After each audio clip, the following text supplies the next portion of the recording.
হাত পা গুটিয়ে বসে থাকবে না বিএনপি, সময় মতো কঠিন জবাব দেওয়া হবে, এমন হুঁশিয়ারি দিলেন দলটির স্থায়ী কমিটির সদস্য মির্জা আব্বাস। তারেক রহমানের দেশে ফেরার দিনে লাখো জনতার সমাবেশ থেকে সব ষড়যন্ত্র বিফলের কঠিন বার্তা দেওয়া হবে বলে জানান স্থায়ী কমিটির আরেক সদস্য সালাউদ্দিন আহমদ। তিনি বলেন, নৈরাজ্য করে নির্বাচন পিছানোর কোনো সুযোগ নেই। রুদ্র রফিকের রিপোর্ট।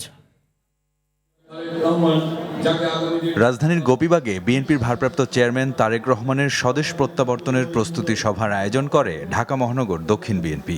এতে যোগ দেন দলটির সিনিয়র নেতারা।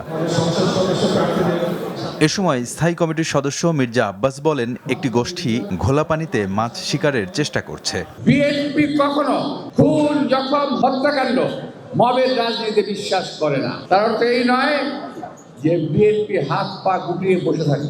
যদি প্রয়োজন হয় এই সমস্ত ষড়যন্ত্রকারীদেরকে ৭১ সালে আমরা যেভাবে জবাব দিয়েছিলাম, ইনশাল্লাহ আজকে 25-এও একইভাবে আমরা জবাব দেব।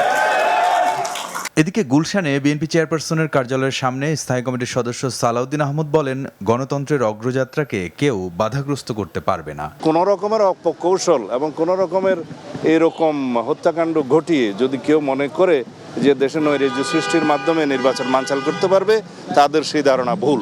প্রিয় নেতাকে অভ্যর্থনা জানাতে লক্ষ লক্ষ জনতার এই সমাবেশের মাধ্যমে আমরা জাতিকে একটা মেসেজ দিতে পারবো যে এই দেশে কোনো ষড়যন্ত্র কখনো দানা বাঁধতে পারবে না। দু একদিনের মধ্যে শরিক দলসহ 300 আসনে দলের চূড়ান্ত প্রার্থীর তালিকা প্রকাশ করা হবে বলেও জানান বিএনপির এই নেতা। সবগুলো আপনারা 2-1 দিনের ভিতরে দেখতে পাবেন। রুদ্র রফিক, RTV, ঢাকা।